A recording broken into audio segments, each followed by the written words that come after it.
예. 자, 감사합니다. 한번 따라하겠습니다. 우상의 제물, 우상의 제물, 우상의 제물. 우상의 제물. 자, 우리가 이제 지난주 이제 7장을 마쳤고 이제 오늘 8장을 여러분들과 전체를 한번 이제 공부하도록 하겠습니다. 지금 고린도 교회는 그 가장 큰 문제가 그 이슈가 뭐냐면 분쟁하는 거죠.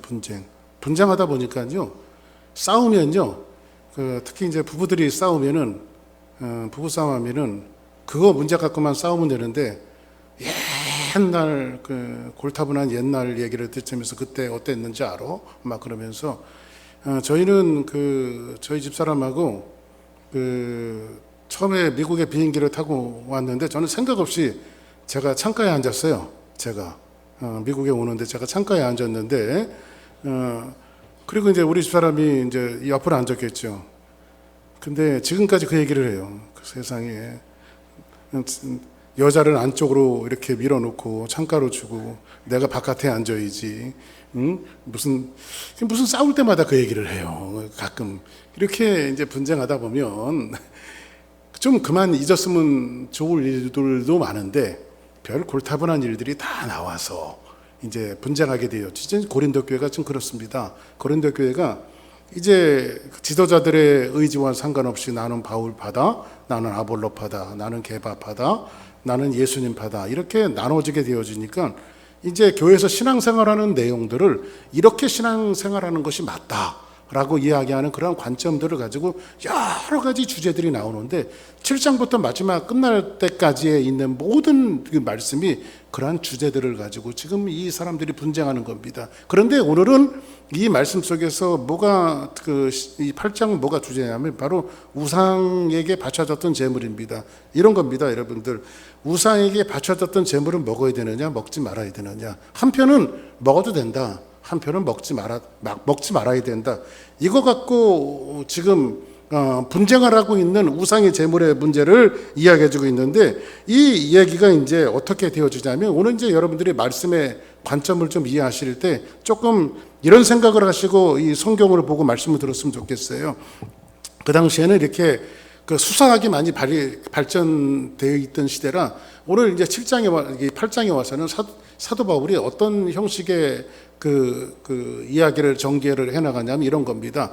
어떤 대상을 설정해놔요. 대상을 설정해놓고 그 대상에게 말을 하는 것처럼 이렇게 이야기하는 그런 형식이에요. 그런 형식을 여러분들이 머릿속에 가다듬고 오늘 말씀을 들으면 훨씬 더 쉽게 이해가 될 줄 믿습니다. 자, 그러면 이제 오늘 말씀이 어떻게 시작되어지냐면 같이 한번 읽어볼까요? 시작.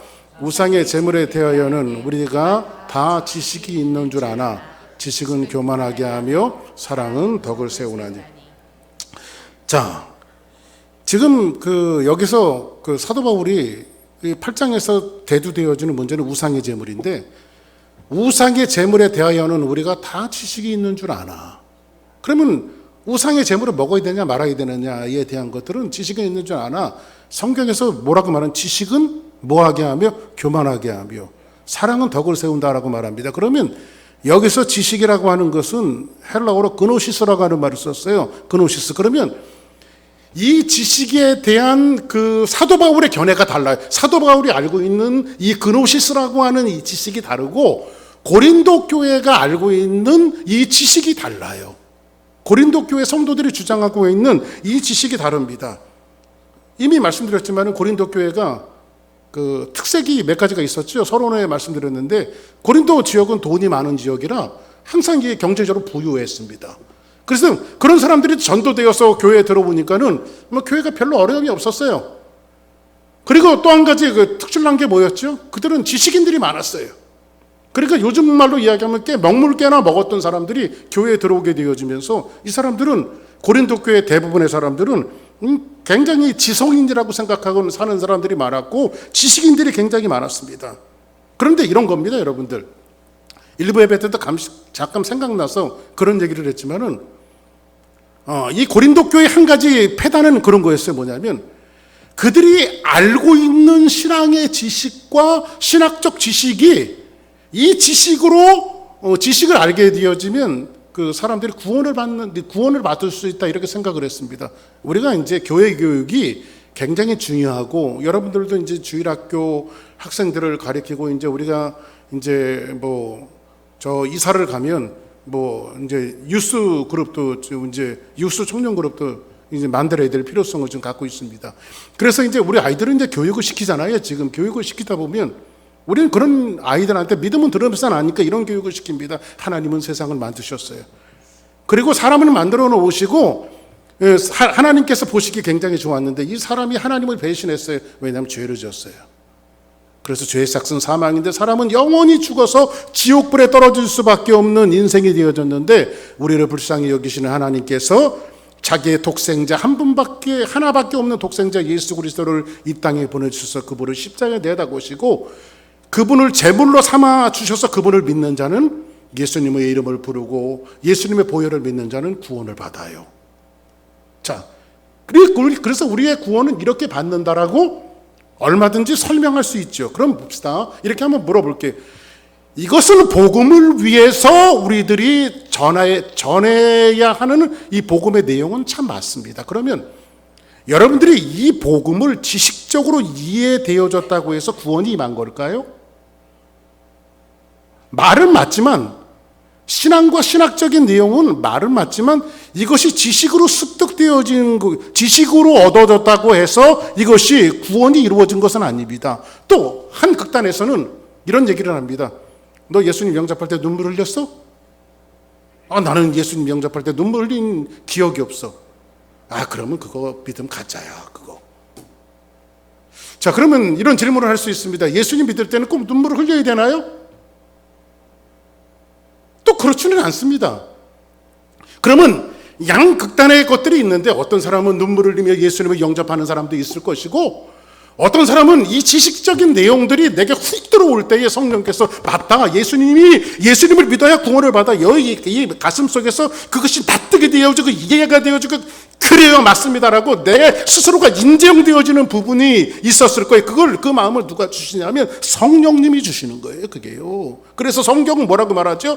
누구든지 성령이 아니고는 예수님을 주라 시인할 수 없는지라. 할렐루야. 그러니까는 하나님이 이해되어지고 예수님이 이해되어지는 것은 삼위의 한 분이신 역사하시는 성령님이 그분의 주체이신 성령님이 내 안에 오실 때에 하나님이 이해되어지고 주님이 이해되어지는 거죠.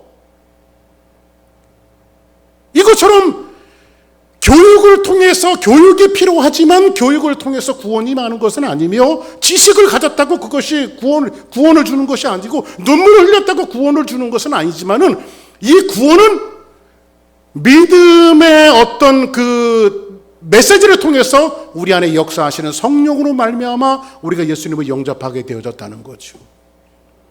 자, 그러면 지금 고린도 교회 사람들은 어떤 생각을 갖고 있냐면 이런 생각을 갖고 있어요. 그들은 신앙이 뭔지를 알아요. 신학이 뭔지를 알고 그리고 오늘 타이틀이 뭐냐, 우상의 제물인데 우상의 제물을 먹어야 되느냐 말아야 되느냐, 먹어야 된다라고 하는 입장도 타당해요. 그것이 맞아요. 그런데 먹지 말아야 된다라고 하는 그 입장도 굉장히 맞아요. 어느 편 하나를 사도 바울이 그들에게 편을 들어서 먹는 쪽이 맞았다 하면서 손을 들어주면 좋겠는데 사도 바울이 이 사람들이 이끌고 가는 것은 뭐냐면 먹는다라고 주장하는 사람들의 편도 아니며 먹지 말라라고 주장하는 사람들의 편도 아니라 사도 바울이 이끌어가는 것은 뭐냐면 이런 거예요. 너희들이 주장하는 어떤 지식적인 것보다 정말 하나님이 원하시고 주님이 원하시는 것은 뭐냐면 이 공동체다. 그래서 성경은 뭐라고, 지식은 너희들을 교만하게 하지만 사랑은 덕을 세운다라고 말하고 있어요. 그러니까는 내가 성경을 얼마나 많이 알고 있느냐, 신학적인 지식이 얼마나 많이 있느냐, 내가 신앙생활을 얼마나 오래 했느냐, 이거보다 훨씬 더 중요한 이 가치보다 훨씬 더 중요한 것은 뭐냐면 사랑이라고 하는 가치죠. 그래서 하나님께서 이 세상을 이처럼 사랑하사 사랑에 대한 이야기를 독생자를 보내신 이유를 이 땅을 이처럼 사랑하셔서 독생자를 보내신 것이며 이러한 그 말씀의 전개의 시작을 통해서 사도 바울은 결국은 이 고린도전서 13장에 가서 위대한 그 메시지를 놨죠. 그 메시지가 뭐죠? 사랑은 언제나 오래 참고 사랑은 언제나 온유하며 사랑은 시기하지 아니하며 무례 행치 아니하며 어마어마한 유명한 그 메시지를 고린도전서 13장에 기록해 놓는 것을 볼 수가 있습니다. 자, 그러면 사도 바울은 논리적으로 너희들이 아는 지식이 그 지식이 너희를 구원하는 것이 아니라 예수님 알아요. 논리적으로 예수님을 이야기할 수 있어요. 우리 애들 교육을 통해서 얼마든지 예수님을 이야기할 수 있어요. 근데 그것이 너희들을 구원하는 것이 아니라 바울이 말하고 있는 것은 뭐냐면 참된 지식은 얼마나 많이 알고 있으며 얼마나 많이 습득하고 있느냐의 여부에 있는 것이 아니라 이렇게 말하면서 이 요한일서에 있는 내용을 우리가 한번 참고해 볼 필요가 있는데 한번 요한일서 2장 2절을 같이 한번 읽어봅시다. 시작. 그는 우리 죄를 위한 화목제물이니 우리만 위할 뿐 아니요 온 세상의 죄를 위하심이라. 3절 시작. 우리가 그의 계명을 지키면 이로써 우리가 그를 아는 줄로 알 것이요. 자, 그러면 여기서 보니까는 우리가 하나님을 알고 주님을 안다라고 하는 것은 안다라고 표현할 때에 여기서 그노시스라고 하는 지식, 그것을 성경은 뭐라고 규정하고 있냐면 예수님도 요한복음에 보니까 그렇게 말하고 있어요. 나의 계명을 지키는 자라야 나를 사랑하는 자니 이렇게 말하고 있어요. 그러면 고린도 사람들이 알고 있는 지식은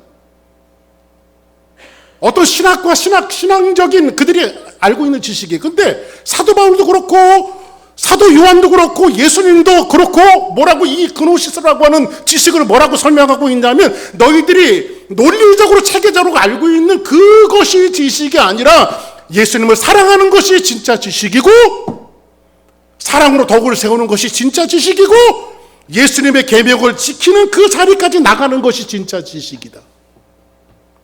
전혀 다르죠. 얼마나 성경 공부를 많이 하고 창세기에서도 요한계시록까지 얼마나 꿰고 있느냐 이런 지식을 얼마든지 여러분들이 가질 수는 있지만 그거보다 훨씬 더 그 상위의 가치를 두고 있는 것이 뭐냐면 그 말씀이 우리에게 무엇을 이야기하고 있는가. 그 무엇을 얘기하는 것이 뭐예요? 내 이웃을 내 몸과 같이 사랑하고 주님께서 주신 계명을 지키고. 그래서 제가 지난 금요일에 여러분들에게 말씀드리면서 그런 얘기를 했던 거 기억나십니까? 하나님께서 율법을 주신 것은요, 어떤 사람은 그렇게 생각하고 있어요. 내가 율법을 다 지키면 내가 하나님 보셨죠? 내가 이 율법을 다 지켰습니다. 이게 하나님을 사랑하는 게 아니라는 거. 물론 우리가 율법을 지켜야 하고 하나님의 말씀을 알고 지켜야 되겠죠. 그래서 제가 그런 예를 들었죠. 아이들 여러분들 키울 때 무슨 아이들한테 그런 거 가르치잖아요.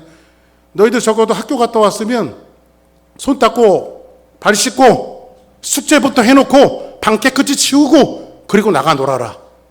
이렇게 애들한테 나름대로 규정을 지어주면 애들이 손 씻고 발 씻고 숙제부터 해놓고 방 깨끗이 치운 다음에 뭔가 했다는 것처럼 엄마 나 나가 놀아도 되지? 아주 당당하죠. 근데 여러분들 부모가 그 룰과 규정을 주는 것은 최소한의 가치를 주는 거죠. 여러분들이 그 아이가 자라면서 평생장 방이나 치우고 숙제만 하고 나가서 노는 아이로 그 아이가 성장하기를 바라는 것은 아니겠죠. 어릴 때부터 그 교육을 시키는 것은 최소한의 부모의 룰을 순종하고 따르는 법을 배워서 이 아이가 자라나서 마침내 훌륭한 인격자가 되어지고 사회에 이바지하는 사람이 되어지고 하나님 앞에 영광 돌리는 사람이 되게 하기 위해서 최소한의 룰을 주고 규정을 주는 거죠.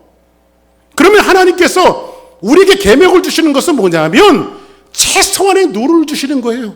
그래서 하나님은 점점 우리가 하나님이 원하시는 수준까지 자라나기를 원하시는 거죠. 이 가치를 저와 여러분들이 알아야 돼요. 그래서 오늘 성경에서 보니까는 뭐라고 이야기하고 있습니까? 말씀에 순종하는 자리까지 하나님께서 원하신다는 거예요. 그 다음 한번 볼까요? 자, 우리 2절 한번 봅시다. 2절 시작. 만일 누구든지 무엇을 아는 줄로 생각하면 아직도 마땅히 알 것을 알지 못하는 것이요. 자, 보세요. 만일 누구든지 무엇을 아는 줄로 생각하면 아직도 마땅히 알 것을 알지 못하는 것이요. 자, 이거예요. 너희들 다 아냐? 근데 모르는 게 더 많아. 이걸 얘기하고 있는 거예요. 여러분들 지금까지 뭐 적게는 수년, 많게는 몇십 년 이상씩 신앙생활 하시는 분들이 이 자리에 계십니다. 그 중에는 많은 내용을 습득하고 신앙의 내용을 아시는 분들도 계실 것이고 아직도 부족하다고 느끼시는 분들도 계실 거예요. 근데 사도 바울이 이 말씀을 통해서 이야기해주고 있는 것은 이런 거예요. 아직 알 것을 알지 못한다라고 하는 것은 한마디로 말하면 이거예요. 너희들은 반쪽짜리 신앙이 있다. 신앙이 있긴 있지만은 반쪽짜리 신앙이다. 지식을 아는 것은 맞아요. 성경이 그렇게 얘기했어요. 우상의 제물을 먹지 말라는 것은 맞아요. 그러나 믿음이 있으면 우상의 제물을 먹을 수도 있다는 것도 그것도 맞아요. 근데 우리는 항상 교회에 어떤 논리적인 그 변증이 분열되어질 때에 지도자들에게 꼭 우리는 누가 맞는지 규정해달라고 요구할 때가 많죠. 근데 그것보다 훨씬 더 중요한 가치가 뭔지 아십니까? 이쪽에 계신 분들은 먹어도 되는 편이고 이쪽에 계신 먹으면 안 된다라고 하는 편이라고 가정해 봅시다. 그 여러분들이 그거 갖고 지금 서로 싸우고 있어요. 목사님 누가 맞습니까? 저는 여기도 맞습니다. 저기도 맞습니다. 근데 그거보다 훨씬 더 상위의 가치가 뭔지 아십니까? 여러분은 공동체로 하나로 화합하는 것입니다. 이게 맞는 거죠. 그렇죠? 하나님이 원하시는 가치는 신학적인 규정을 가지고 먹는다, 먹지 않는다 이거를 규정해 주기를 원하시는 것이 아니라 교회라고 하는 공동체, 이 생명의 공동체가 하나가 되어져서 하나님의 어떤 사역과 그 일들을 위해서 여러분들이 준비되어지기를 원하는 이것이 하나님의 가치라는 거죠. 하나님이 원하시는 거라는 거죠. 당시 이런 겁니다. 고기는 그 사도 바울이 있었던 고린도 지역에 특히 고기는요. 거기는 그 우상 신전들이 굉장히 많았잖아요.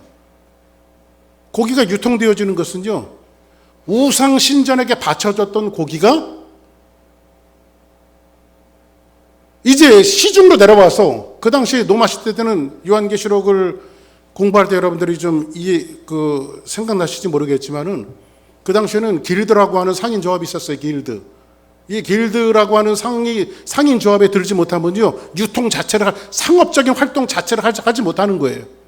그래서 요한계시록에서 그런 부분들을 설명하고 있는 것은 얼마나 앞으로 예수 믿기가 얼마나 많이 힘들 것인가. 여러분 자유주의 국가라고 예수 잘 믿을 것 같아요. 점점 여러분들 우리의 복음을 거스리는 다른 쪽에서 공격해오는 이 공격들이 이제는 여러분들의 어떤 복음적인 가치 기준을 넘어서 우리를 핍박해 올 때가 분명히 있을 거라는 거예요. 그래서 여러분 제가 늘 말씀드리죠. 앞에서 이 말씀을 전하는 이 목회자들도요. 앞으로 그런 얘기 못할지 몰라요. 동성연애 안 됩니다. 이건 성경이 그렇게 하지 않았습니다. 그러면 요 얘기하고 있다가 여기 누가 혹시 그런 분이 있으면 딱 적어놨다가 녹음 딱 해갖고 경찰서에 신고하면 바로 저 잡아가는 그런 세상이 앞으로 곧 올 거라니까요. 그게요. 옛날에 실제로 있었던 일입니다. 저쪽에 유타에서요. 유타에서 그거 갖고 많이 기도한 적이 있었습니다. 근데 유타 법도 그렇고 미국 법도 그렇고요. 원래 예배는 공공장소인 교회당에서만 드리게 돼 있대요. 가정에서 예배 드리는 것은 불법이래요. 아시겠어요? 가정에서 예배 드리는 거 불법이라는 거야. 공공장소에서 교회에서만 예배 드려야지. 그게 누가 신고해서 미국 사람이 한국 사람을 그래가지고 재패가 되니까요. 그게 여러분들 우리 일이 아니라고 할 수 있어요? 얼마든지 그런 일들이 앞으로는 계속해서 닥쳐올 거예요. 근데 길드라고 하는 그 단체를 가입할 수 있는 것은 딱 하나입니다. 황제의 우상에게 절을 하는 사람들 있잖아요. 황제는 무소부지한 이 권력을 갖고 있어요. 그래서 이 로마법에 보면 그런 거 있죠. 황제는 첫 번째가 그겁니다. 황제는 모든 법으로부터 자유하다. 이게 신이잖아요, 신. 모든 법으로부터 인간이면서도 자유한 사람은 딱 한 사람밖에 없는데 그거 신이에요. 그 황제예요, 황제. 거기에 황제 신상에 절을 하는 사람은 이 사람은 길드라고 하는 그 상인 조합에 가입할 수 있어요. 근데 거기 가입하지 못한 사람은 먹고 살기가 힘든 거예요. 상업 활동을 할 수가 없는 거예요. 앞으로 이제 그런 일들이 우리 시대 요한계시록에 그런 것들을 남겨놓는 것은 앞으로 그런 시대가 우리에게 닥쳐올 거예요. 아니면 여러분 자녀 세대에게 그런 시대를 살아가야 되는데 보통 복음으로 무장되지 않고는 그런 시대를 살아갈 수가 없겠죠. 그래서 예수님께서 그런 말씀하신 거 아닙니까? 내가 올 때 참 믿음 얼마나 보겠느냐. 점점 세상은 예수 믿기가 힘들어지는 세상에 살아가고 있어요. 그러면 이런 겁니다. 고기가 먹고 싶어. 누가 그런 얘기를 했더라고요. 2022년도잖아요. 지금 2022년도. 중국산 있잖아요. 중국산. 중국 사람들이 만든 중국산 제품을 우리가 세계 모든 지구촌의 사람들이 안 쓰고 살 수 있을까? 이걸 조사를 했대요. 중국산을 안 쓰고 살 수 있을까? 어때요? 여러분 중국산 안 쓰고 살 수 있을 것 같아요? 예스에 노예요. 리모트 컨트롤 되게 중국산이더라고. 이게 난 미국에서 만들어냈으면 좋겠는데 미국은 이걸 만들어내질 않아요. 요 정도는. 그 사람들은 뭐 미국 사람들 탱크 비행기 이런 거나 만들어내지 이런 거 만들어내지는 않는다니까. 어떻게 사서 쓸 수밖에 없어요. 여기에 있는 마우스도 이게 중국산이에요. 응? 저 앞에 있는 컴퓨터는 이게 델 컴퓨터인데요. 우리 아들이 선물해 줬는데 이게 미국에서 만들어낸 줄 알았더니 브랜드는 미국간인데 이거 대만에서 만들어 갖고 오는 거래요. 그게 중국산 안 쓰고 살 수 없어요. 자, 그러면 사도 바울이 살고 있었던 그 시대 고린도교의 형편은 뭐냐면 고기를 먹고 싶으면요. 우상의 제단에게 바쳐졌던 유통되어졌던 고기를 먹지 않고는 고기를 자체를 먹을 수가 없는 거예요. 그럼 풀만 먹어야 되나? 자, 그러면 보세요.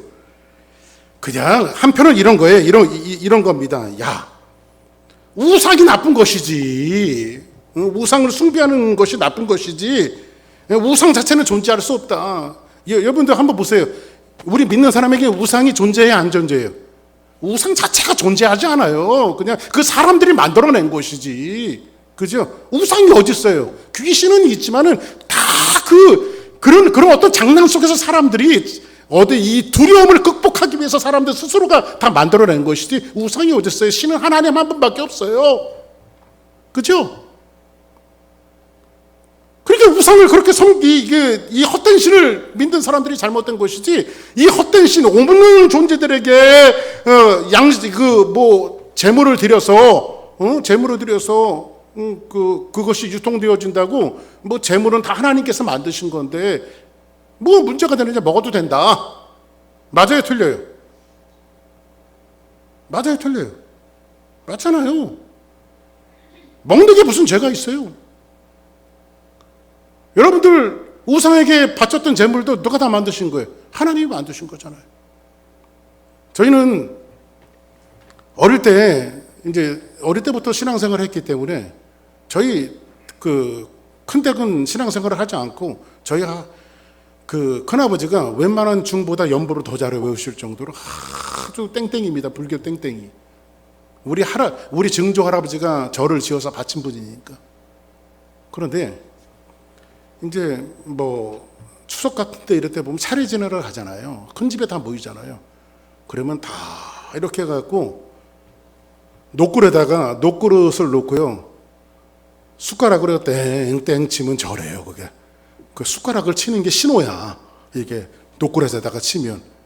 그러면 다 절을 해요. 근데 저희 어머니가 저희 형님하고 저거 야 너희들은 절하지 말아라. 예수 믿는 사람은 절하면 안 된다 해갖고 따로 이렇게 분리를 해놨어요. 근데 요즘에야 먹는 게 지천에 깔려갖고 뭐 애들이 뭐 그런 제사 음식 같은 거 먹겠습니까? 근데 우리 때는요. 그런 이 단 거 있잖아요. 단 거. 응? 할아버지가 이렇게 사탕 하나 갖고 있다가요. 손주들이 워낙 많으니까 우리 큰아버지는 약소하게 한 9남매밖에 안 두셨으니까. 응? 7명을 두셨는데 못 달래갖고 딴 데서 2명을 또 나오셨어. 응? 우리 큰아버지가. 그거 보면 우리 아버지가 딱 아들 둘만 낳아갖고. 그 우리 할아버지가요. 여기다가 사탕을 이렇게 갖고 다니다가요. 꼭 이쁜 손주들만 줘요. 나는 미웠는지 나는 안 주더라고. 어릴 때 보면 할아버지가. 응? 내가 꽤 괜찮게 귀염상인데 할아버지가 꼭 저희 형님하고 큰 집에 큰형님하고 둘만 꼭 사탕을 주고 나머지는 손주도 아니야. 그런데 우리 형이 얼마나 인정이 있었는지 그걸 또 이렇게 받으면 봉지가 이렇게 껍데기가 쌓인 데를 이 어금니를 꽉 깨물어 갖고 반을 또 나눠줘요. 참 좋은 형 같아. 응? 근데 진짜 큰 거는 안 나눠주더라고요. 다 커서 보니까. 근데 어쨌든 이렇게 우리 때는 그런 과자나 사탕이나 이런 것들이 귀했어요. 근데 워낙 사촌들이 많다 보니까요. 제일 제사 음식 중에서도 넘버 1위가 뭐였냐면 맛있는 넘버 1위가 약과야. 약과. 근데 워낙 이 사촌들이 많다 보니까요. 그거를요. 동그란 약과 하나를 4등분을 해요. 그래가지고 큰어머니하고 작은어머니하고 이런 분들이 요만한 페이퍼백에다가 그거 사탕 몇 개, 몇 개 해갖고 이렇게 주는 거예요. 제가 먹을게요, 안 먹을게요? 그 맛있는 거 어떻게 안 먹어요? 그냥 맛있게 먹었죠. 자, 그러면 먹지 말라라고 하는 사람들 편에서 제가 죄진 거네요, 그죠? 우상의 집을, 그것도 보이지 않는 조상에게 절을 한 거니까, 응? 결국 우상 숭배 아니에요, 그게요. 제가 죄진 거네요. 이렇게 또 한편에서는 어떤 것을 얘기하냐면요, 이런 거예요. 우상의 재물을 먹어도 된다, 이렇게 하는 사람이고, 한편에서는요, 우상에게 바쳐졌던 재물을 어떻게 먹을 수 있느냐. 그래서 먹어서는 안 된다. 그리고 그걸 자꾸 이렇게 우상에게 바쳤던 재물을 먹다 보면 조금씩 옛날로 환원해갖고 우상을 섬기는 자리에 다시 갈 수밖에 없다. 이렇게 얘기하는 거예요. 제 친구가요. 어릴 때부터 같이 자란 친구 하나가 어머니가 무당이에요, 무당. 그 집에 놀러 가서 굿하고 남은 음식 잘 먹었습니다, 옛날에. 목사님이 그런 거 먹으면 안 되죠. 이게 맞나? 아니면 믿음이 연약한 사람들은 그걸 먹지 말아야 된다. 그리고 다시 우상을 섬기는 자리에 갈 수 있다. 이것도 맞아요? 안 맞아요? 실제로 여러분들, 믿음이 연약한 사람들은 그럴 수가 있어요. 왜 그러냐면, 제가 여기 와갖고 미국에 왔는데, 저 다운타운 그분 성함을 잊어버렸는데, 저 다운타운 저쪽에 그래서 그로소리를 하시는 분이 있었어요. 스페인 시대 상대로 이렇게 그로소리를 하시는 분이 계셨어요. 근데 이제 남편은 아니고 우리가 같이 동거인이었는데 베트남 월남 사람하고 같이 동거를 하셨던 분이에요. 그래가지고 이제 같이 이렇게 장사를 하는데 뭐가 틀어졌는지 이 사람하고 안 살 거래요. 그래서 저한테 와서 얘기를 하더라고. 이 사람하고 안 살 거래요. 근데 목사님, 한 가지 문제가 생겼습니다. 이 사람 그냥 나가라고 그러면 그만인데 한 가지 문제가 생겼습니다. 뭐가 문제인데요? 그랬더니 그 가게 앞에, 문 앞에다가 베트남 사람들은 달마 이거 했고 향불 켜고 그거 하잖아요. 예? 월남국수집에 같은 데가 보면 많이 있잖아요. 근데 저걸 치워야 되는데 저걸 치우면 자기한테 재앙이 임할까봐 무서워서 못 치겠다는 거야. 그 사람은 이미 월남 사람은 내쫓아 버렸고, 근데 그것도 갖고 나가면 좋은데 그거 놔두고 갔으니까 저거 어떻게 치우냐는 거야. 그래서 저한테 연락이 와갖고, 목사님이시니까 오셔서 기도 좀 세게 해주시고 저거를 좀 치워주십시오. 그래서 알았다고. 그래서 제가 갔어요. 갔어요. 갔더니 진짜 이렇게 입구에 향불 펴놓고 달마가 이렇게 들고 있는 거 있잖아요. 그거 하나 있고, 나 좀 비슷했어요. 그거 있고 향불 펴놓고 그러고 있는데, 그분 또 제가 또 쇼업을 좀 했죠. 왜냐하면 그냥 갖다 버리면 또 이렇게 정성이 부족하다고 그럴까봐 기도합시다 해갖고 그냥 기도하면 믿습니다 하면서 거기에서 막 저주를 퍼붓듯이 막 이렇게 하면서 악한 것들은 몰락을 짜다 막 그러면서 그분이 원하는 대로 그 뭔가 좀 한 것 같잖아. 그래야. 그러고 나서 그를 버쩍 들어다가 쓰레기통에 갖다 버렸어요. 제가 쓰레기통에 갖다 버렸어요. 그랬더니 전화 왔더라고요. 어떠셨습니까? 그랬더니 아, 목사님 잠 잘 잤습니다. 목사님 기도해 주셔서 재앙이 저한테 온 것 같지 않다고. 그 믿음이 연약한 사람들은 그럴 수가 있잖아요. 그렇죠? 얼마든지. 그러니까는 우상의 제물을 먹지 말라라고 하는 사람들이 그런 부류의 사람들인 거죠. 근데 여기에서 이야기하고 있는, 사도 바울이 이야기하고 있는 것은 뭐냐면, 바울이 겉면은 뭐냐면 믿음이 연약한 자들보다도 오히려 스스로 안다라고 생각하는 사람, 그노시 지식이 있다라고 생각하는 사람들에 대해서 그리고 자기 지식을 자랑하는 사람들에 대해서 뭐라고 이야기하냐면 이렇게 이야기하고 있어요. 우리 한번 그 다음 절 한번 볼까요? 자, 9절 보겠습니다. 그런즉 너희의 자유가 믿음이 약한 자들에게 걸려 넘어지게 하는 것이 되지 않도록 조심해. 그럼 보세요. 먹어도 된다라고 하는 사람들이 입장이에요. 그러면 여기서 보니까는 자유라고 하는 말에 여러분들 괜찮은 성경들은 거기에 3번 달려 있어요. 3번이라고 하는 번호가 있고 밑에 성경에 보면 뭐라고 해석을 하는냐면 권리 이렇게 표현해서 권리. 그러면 이렇게 하면 그런즉 너희의 권리가 믿음이 약한 자들에게 걸려 넘어지게 하는 것이 되지 않도록 조심하라. 자, 그러면 이 말이 무슨 말이냐면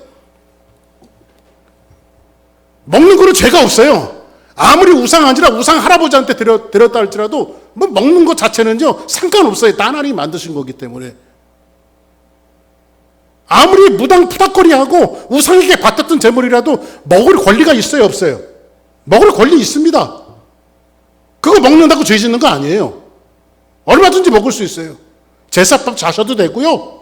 무당굿한 음식 먹어도 되고요. 그게 믿음이 강한 사람들에게는 아무 해가 안 돼요. 그런데 사도 바울이 얘기하는 것은 뭐냐면 너희들이 권리가 믿음이 약한 자들이 만약에 걸려 넘어진다면, 너희들을 보고 걸려 넘어진다면 하는 것이 되지 않도록 너희들은 조심해야 된다. 그리고 뭐라고 말하냐면 지식이 있는 내가 우상의 집에 앉아 먹는 것을 누구든지 보면 그 믿음이 약한 자들의 양심에 담력을 얻어 우상의 재물을 먹게 되지 않겠나. 저거 목사님도 한잔 하시니까 나도 한잔 해야 되겠네. 아무개 집사님, 아무개 권사님, 저렇게 하니까 나도 괜찮겠는데.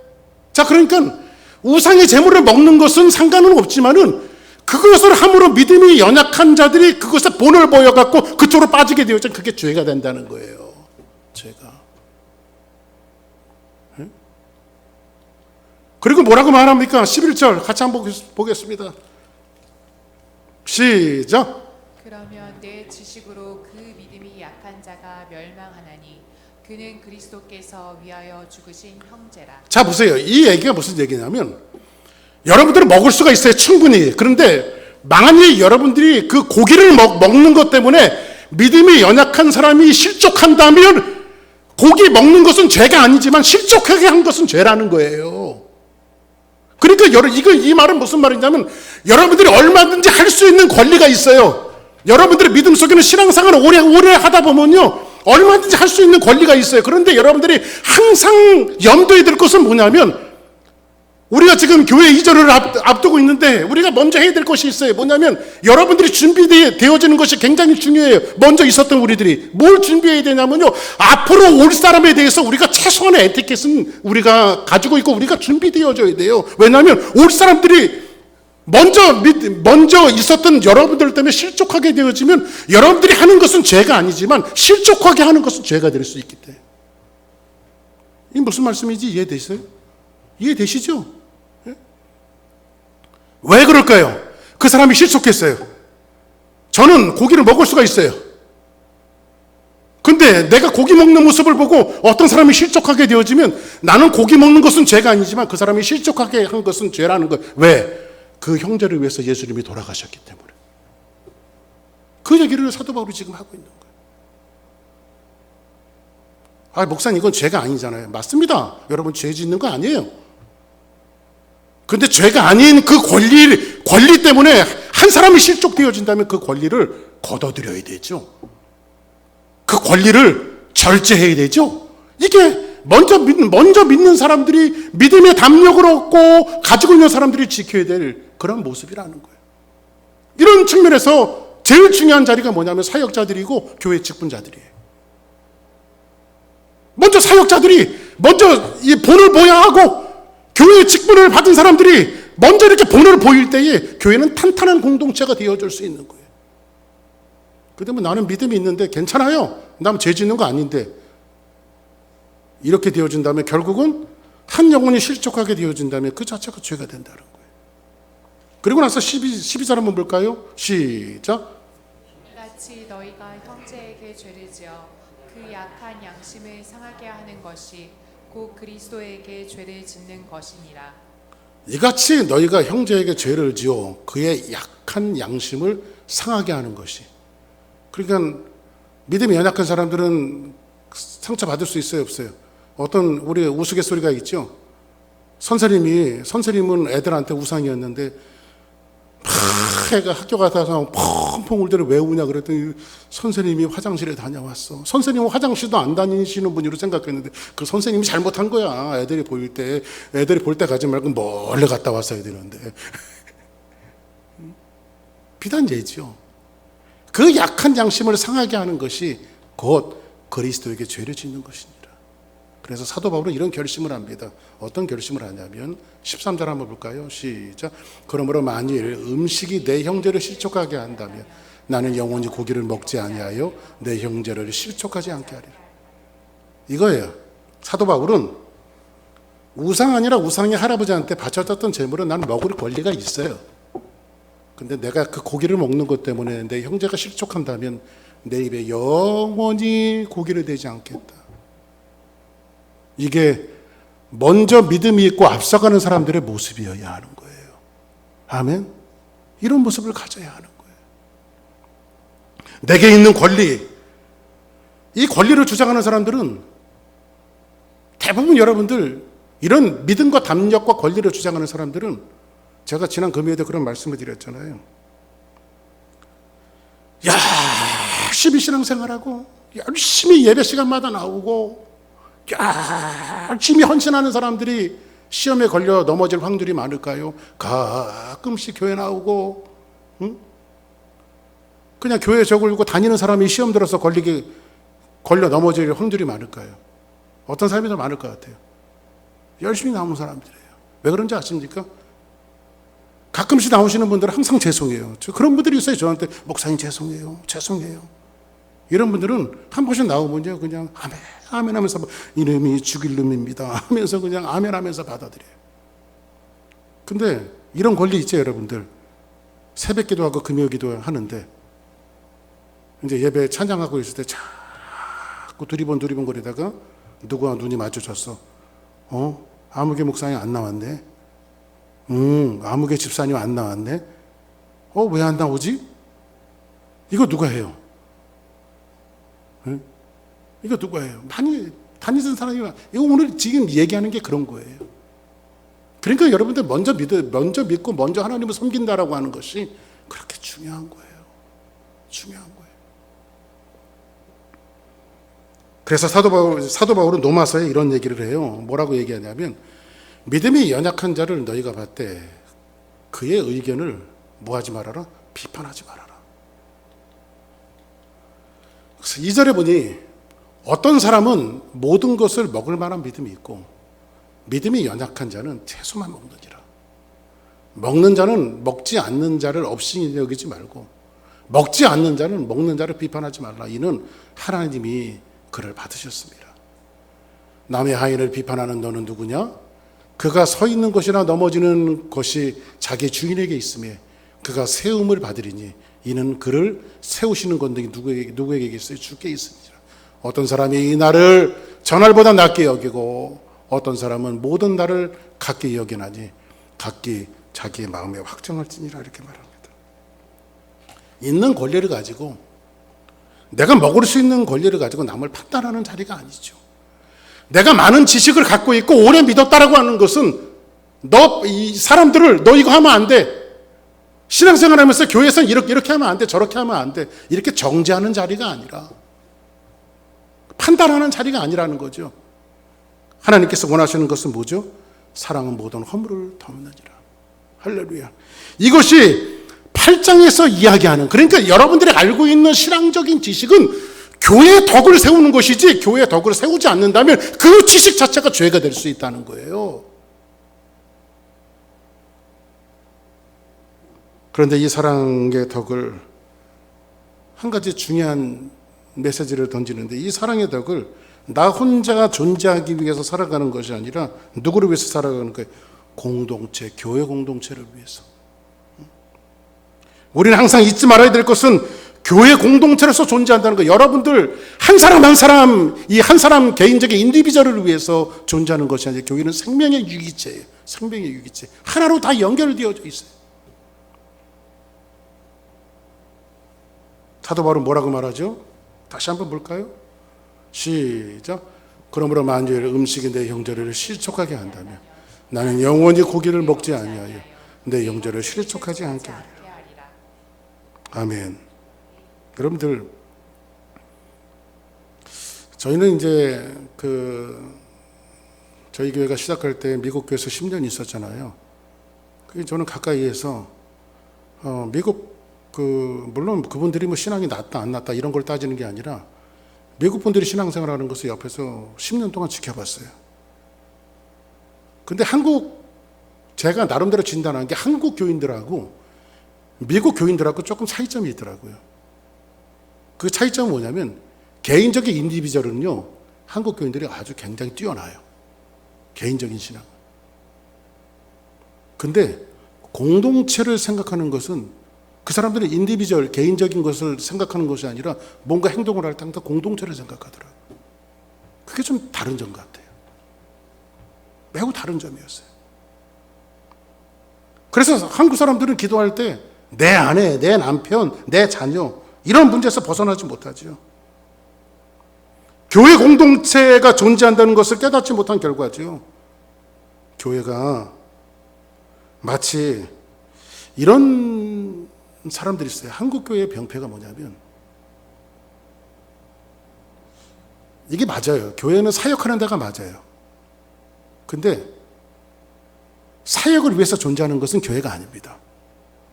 그리고 어떤 사람은 사역을 경쟁하듯이, 그러니까 우리 선생님들, 주일학교 가르치는 선생님들도 누가 잘하나 이런 것보다도 애들한테 한마디라도 복음을 줘야 돼요. 신앙을 주고. 근데 사역을 하다 보니까 서로 막 어느 이런 교회 단체나 이런 미션 단체에 보면 사역을 하다 보니까 경쟁하듯이 사역을 해요. 경쟁하듯이.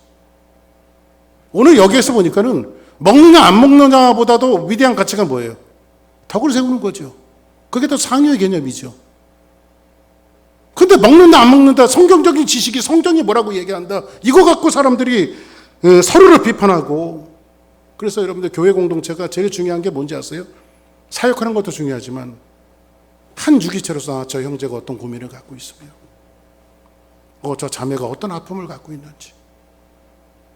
그럴 때 여러분들 진짜 신앙이 있는 뭐냐면, 작은 사탕 하나라도 손에 남겨주면서 아무개 자매님, 아무개 형제님, 제가 기도하고 있어요.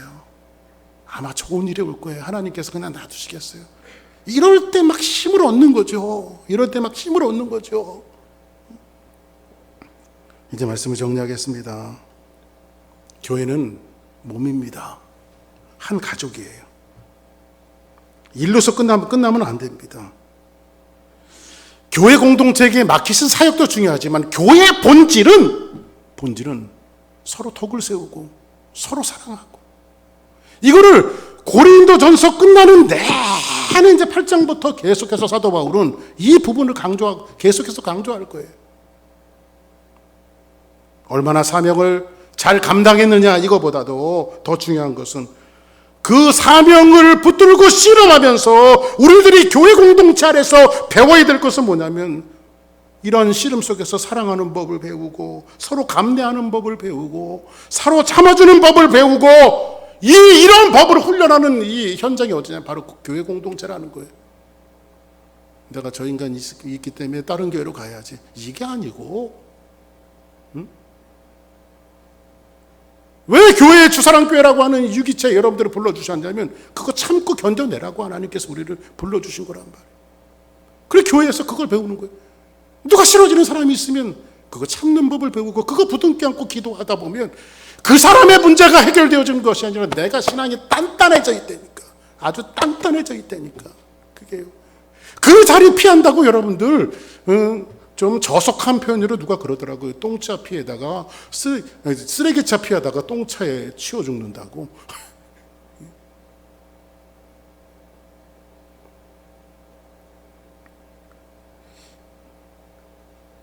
그 사랑을 통해서 우리가 자유를 얻었습니다. 여러분 권리가 있어요. 근데 권리를 누구 때문에?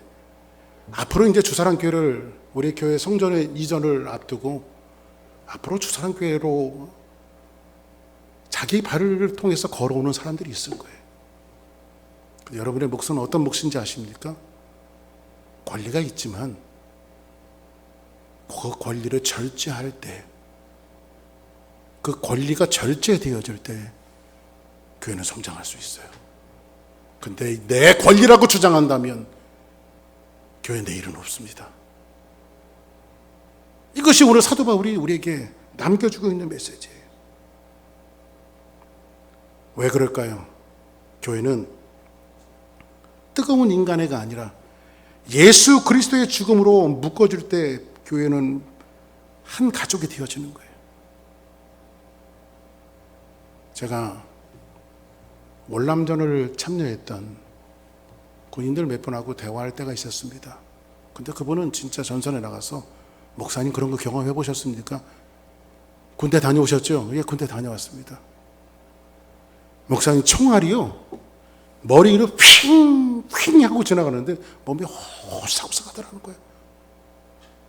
포탄이 떨어지고 저희 아버지는 그러시더라고요. 가끔 전쟁 영화 이렇게 보면요, 이렇게 막 총 쏠 때 이렇게 막 하고 쏘는 거 저희 아버지가 씩 웃어요. 저거 다 거짓말이다. 그래요. 왜요? 그랬더니 총은 절대 보고 못 쏜대. 이러고 쏘지. 머리 받고 이러고 쏜대요 앞에. 응?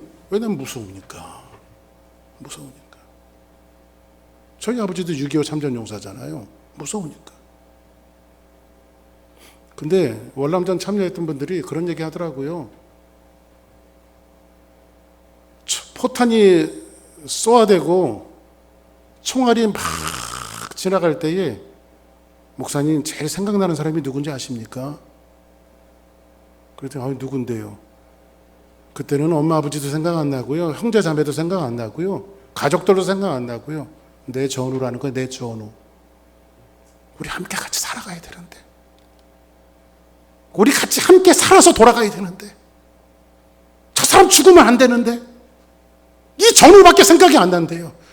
아, 제 머릿속에 한 가지 탁 스치는 게 교회가 그런 것 같아요. 우리는 전우들이에요.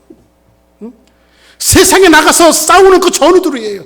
물론 엄마 아버지도 중요하고 형제 자매도 중요하겠지만 이 교회 공동체, 예수님의 피값으로 남겨주신 이 교회 공동체가 얼마나 중요한 것인지, 그 하나밖에 없는 독생자 예수 그리스도를 보내서 우리를 하나로 묶어주셨겠어요. 이 공동체가 얼마나 중요한 것인지. 그래서 예수님은 뭐라고 이야기합니까? 예수님이 복음을 전하고 있었을 때에 그의 어머니와 그의 형제들이 찾아옵니다. 그때에 어떤 제자가 찾아가서 말합니다. 주님의 형제와 어머니가 찾아왔습니다. 그때 예수님께서 뭐라고 얘기합니까? 누구든지 하늘에 계신 내 아버지 뜻대로 행하는 자라야 내 형제요 내 자매요 어머니다. 누가 내 어머니며 누가 형제며 누가 내 자매냐? 아니다. 하늘에 계신 하나님의 뜻대로 행하는 자라야 내 형제며 내 어머니요 내 자매니라. 누구예요? 우리는 누구예요? 주사랑교회 성도들은 누구예요? 여러분들이 정말 삶의 현장 속에서 포탄이 떨어지는 이 총알이 빗발치는 이 사방의 현장 속에서 여러분들이 정말 그 세상 속에서 우리 성도들 한 사람 한 사람들을 생각하면서 제발 주일날 저 사람이 살아와서 밝은 모습으로 봐야 될 텐데 이거 생각하면서 우리 성도들을 위해서 기도하십니까? 그거보다 더 중요한 가치는 없어요. 유치하게 먹을 것 같고 우상의 제물을 먹느냐 마느냐 이것보다 훨씬 더 중요한 가치가 내 형제들을 위해서 덕을 세우고 기도하고 저 사람이 그 전투에서 살아올 수 있도록 우리가 기도하는 것, 이것이 훨씬 더 중요한 가치라는 거예요. 이 가치가, 이 복음이 저와 여러분들에게 남겨져서 주사랑교회를 바치고 존재하게 하고 그렇게 달려나갈 수 있는 교회가 되기 위해서 여러분들 기도하고 한 주간도 믿음으로 승리하고 형제 자매들을 위해서 정말 눈물 뿌려가면서 기도하는 우리 모두가 되어지기를 예수의 이름으로 축복합니다. 다 같이 자리에서 일어나시겠습니다.